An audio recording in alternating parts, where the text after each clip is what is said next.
మీరు ఎన్ని వెరైటీస్ తిన్నా సమ్మర్లో దొరికే మామిడికాయ పప్పు రుచే వేరు కదా. వేడివేడి అన్నంలో పప్పు నెయ్యి కలుపుకొని తింటే అబ్బబ్బబ్బబ్బా టేస్టే వేరు. చెప్తుంటేనే నోట్లో నీళ్ళు ఊరుతున్నాయి.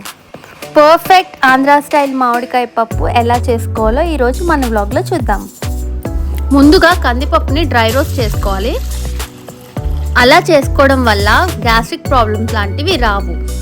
డ్రై రోస్ట్ చేసుకున్న పప్పుని శుభ్రంగా నీట్గా వాష్ చేసుకొని పక్కన పెట్టుకోవాలి. తర్వాత కుక్కర్ తీసుకొని అందులో కడిగిన పప్పుని వేసుకొని అలాగే కట్ చేసుకున్న మామిడికాయ ముక్కల్ని, పచ్చిమిర్చి 5, అలాగే కొంచెం వాటర్, కొంచెం ఆయిల్ వేసుకొని మూత పెట్టుకొని స్టవ్ మీద పెట్టి 8 విజిల్స్ వచ్చేదాకా వెయిట్ చేయాలి. ఈ విజిల్స్ అనేవి పూర్తిగా మీ కుక్కర్ మీద ఆధారపడి ఉంటుంది. కుక్కర్ చల్లబడ్డాక మూత తీసి మ్యాషర్తో మ్యాష్ చేసుకోవాలి. నేను వేసిన మామిడికాయలో అయితే పులుపు బాగానే ఉంది. ఒకవేళ పులుపు మీకు సరిపోలేదు అనుకుంటే చింతపండు గుజ్జు ఎక్స్ట్రాక్ట్ని ఈ టైంలోనే యాడ్ చేసుకోవాలి.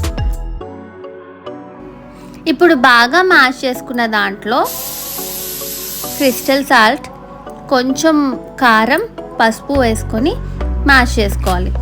తర్వాత మనకి తగినంత వాటర్ యాడ్ చేసుకోవాలి.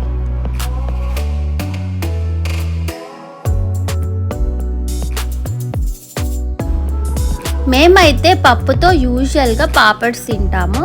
సో నేను స్టవ్ మీద ప్యాన్ పెట్టుకొని ఆయిల్ యాడ్ చేసుకొని మళ్ళీ వేరేగా పాపడ్స్ కోసం ఆయిల్ వేయకుండా ఇప్పుడే ఈ టైంలోనే ఆయిల్ వేడైన తర్వాత పాపడ్స్ని వేపుకొని పక్కన పెట్టేసుకుంటాను. సో ఇలా చేయడం వల్ల మనకి గ్యాస్ సేవ్ అవుతుంది, అలాగే ఆయిల్ కూడా వేస్టేజ్ ఉండదు. మీకు ఈ టిప్ కనుక నచ్చినట్లయితే అలాగే మీకు యూజ్ అవుతుంది అనిపిస్తే ఈ వీడియోని లైక్ చేయండి. నేను పాపడ్స్ ఇప్పుడు వేపేసుకున్నాను. ఇప్పుడు అదే ప్యాన్లో ఆయిల్లో కొంచెం వెల్లుల్లి, ఆవాలు, జీలకర్ర, మినపప్పు, ఎండిమిరపకాయలు, అలాగే కొంచెం ఇంగువ, కరివేపాకు వేసుకొని బాగా వేపుకోవాలి. ఈ తడక బాగా ఫ్రై అయిన తర్వాత మనం ఇందాక పక్కన పెట్టుకున్న పప్పుని ఇందులో యాడ్ చేసుకొని ఒక 5 to 10 మినిట్స్ మరిగించుకోవాలి. అంతే, ఎంతో రుచిగా ఎంతో కమ్మగా ఉండే మామిడికాయ పప్పు రెడీ.